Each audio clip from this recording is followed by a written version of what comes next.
Perkenalkan, nama saya Siti Amilatul Aliyah. Saya adalah guru fikih di Madrasah Ibtidaiyah Swasta Miftahul Ulum 20, sekaligus salah satu mahasiswa PPG dalam jabatan Batch 1 2025 pada LPTK Universitas Islam Negeri Salatiga. Pada hari ini, Selasa 13 Mei 2025, saya akan melakukan praktek mengajar pada kelas 3 Madrasah Ibtidaiyah dengan materi ketentuan puasa Ramadan sebagai salah satu syarat dalam mengikuti uji kinerja. Bagaimana prosesnya? Mari kita saksikan. Wassalamualaikum warahmatullahi wabarakatuh. Assalamualaikum.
Doa akan dipimpin oleh ketua kelas kalian, yaitu Mas Burhan. Silakan Mas Burhan. Doa mulai. Bismillahirrahmanirrahim. Allahumma nawwir qalbi binuril ilmi binuri ma'rifatika binuri hidayatika kama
membaca surat pilihan pada juz 30 dengan bacaan surat Asy-Syams. Bacaan surat Asy-Syams. A'udzu billahi minasy syaithanir rajim. Bismillahirrahmanirrahim. Wasy-syamsi wa duhaha wal qamari idza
Puasa. Secara bahasa, puasa artinya menahan diri. Secara istilah, puasa adalah menahan diri dari makan dan minum, serta segala sesuatu yang membatalkan puasa, mulai dari terbit fajar sampai terbenamnya matahari, dengan niat karena Allah Subhanahu wa Ta'ala.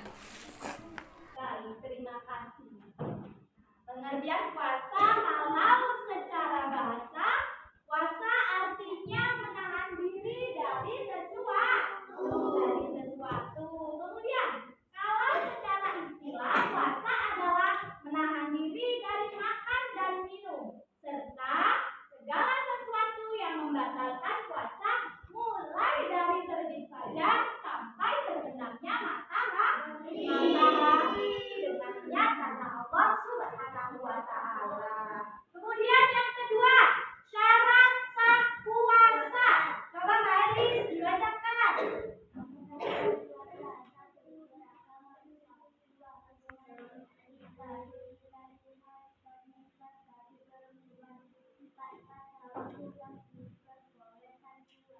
Baik. Syarat sah puasa di antaranya yaitu yang nomor 1, beragama Islam. Berarti selain orang yang beragama Islam, jika ia sedang berpuasa maka puasanya tidak sah. Yang kedua, mumayyiz. Mungkin ada yang tahu apa artinya mumayyiz? Orang yang iya, orang yang sudah mengerti mana yang baik, mana yang buruk. Kemudian seseorang yang sudah tahu mana yang berbahaya, mana yang tidak untuk dirinya sendiri, hingga dia bisa mempertanggungjawabkan perbuatannya. Berarti kalau dia sudah berpuasa maka puasanya akan sah, ya. Yang ketiga, suci dari haid dan nifas bagi seorang perempuan. Mungkin sebelum itu ada yang tahu artinya haid? Keluarnya darah, ya, dari seorang perempuan. Bagus, haid yaitu darah yang keluar dari seorang perempuan yang datangnya setiap bulan secara rutin. Nah, kalau nifas, apa nifas itu? Darah yang keluarnya dari seorang perempuan yang sudah melahirkan. Nah, maka kalau ada seseorang yang berpuasa dalam keadaan haid dan nifas, berarti dia puasanya tidak sah. Nah, sekarang yang keempat, pada waktu yang diperbolehkan puasa, memangnya ada guru? Waktu yang tidak diperbolehkan puasa ada, yaitu ketika hari raya Idul Fitri dan hari raya Idul Adha, ya. Hari Tasyrik 3 hari berurut-urut, yaitu tanggal 11, 12 dan 13 bulan Dzulhijjah. Sekarang yang ketiga, syarat wajib puasa. Coba Mbak Sila dibaca. Puasa 1. Berakal sehat. 2. Balik. 3. Kuat untuk berpuasa. Ya, syarat wajib puasa diantaranya yaitu berakal sehat. Nah, kalau ada seseorang yang tidak hilang, tidak stres, berarti dia wajib berpuasa. Yang kedua, dalil. Apa artinya dalil itu? Nah, dalil itu seorang anak yang sudah mengalami mimpi basah atau keluar mani, ya.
segala hal yang membatalkan puasa, mulai dari terbit fajar hingga terbenamnya matahari. Rukun puasa yaitu ada dua anak ya. Yang pertama niat di malam hari. Kalau puasa Ramadan niatnya harus sebelum tidur di malam hari bacanya. Sudah bisa ya? Niatnya puasa? Nah, kalau sudah bisa mari kita baca sama-sama. Niatnya puasa Ramadan. Bismillahirrahmanirrahim.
pastinya.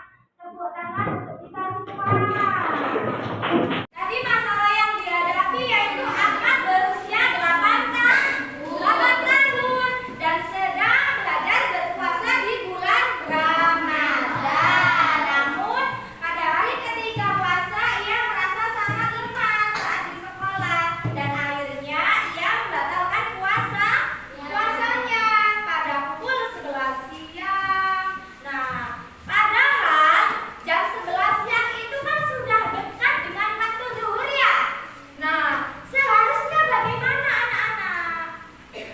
Nah, seharusnya Ahmad harus menahan lagi haus dan lapar. Nah, harus menahan lagi cuma kurang sebentar saja. Jam 11 sampai zuhur. Baru ia berbuka, kemudian melanjutkan berpuasa agar ia bisa terlatih dalam berpuasa. Itu adalah solusinya dari permasalahannya Ahmad. Puasa itu bukan hanya sekedar menahan haus dan lapar, tapi puasa itu bisa membuat kita menjadi pribadi yang lebih sabar, bisa peduli terhadap sesama. Kemudian puasa itu membuat badan kita menjadi sehat. Puasa bisa mendekatkan kita kepada Allah Subhanahu wa Ta'ala.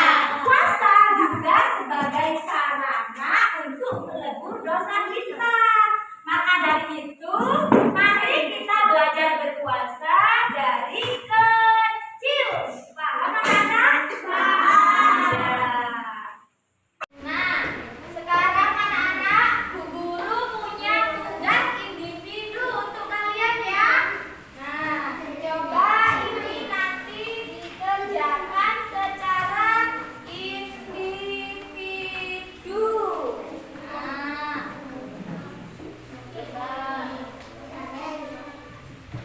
Nah, jangan lupa namanya ditulis ya. Baik. Yang perlu ditanyakan.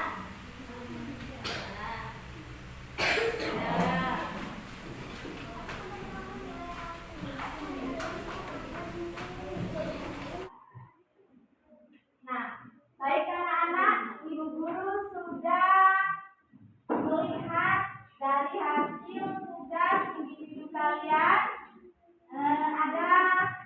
Alhamdulillah, anak-anak sudah banyak yang mencapai nilai baik.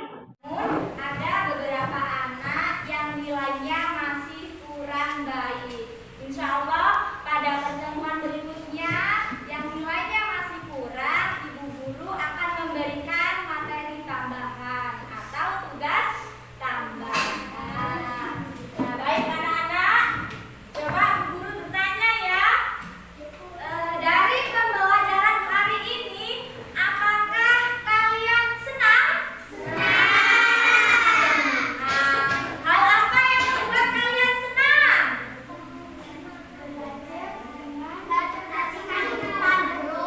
Apa? Belajar dengan tepuh semangat. Iya, apalagi coba?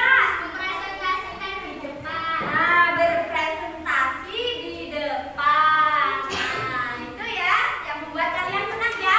Kemudian informasi apa yang kalian dapat? Belajar berpuasa. Ya, belajar berpuasa.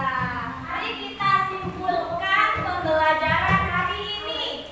Tadi kita belajar tentang ketentuan puasa Ramadan. Puasa secara istilah artinya menahan diri dari makan dan minum serta menahan diri dari segala sesuatu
Sampai jumpa di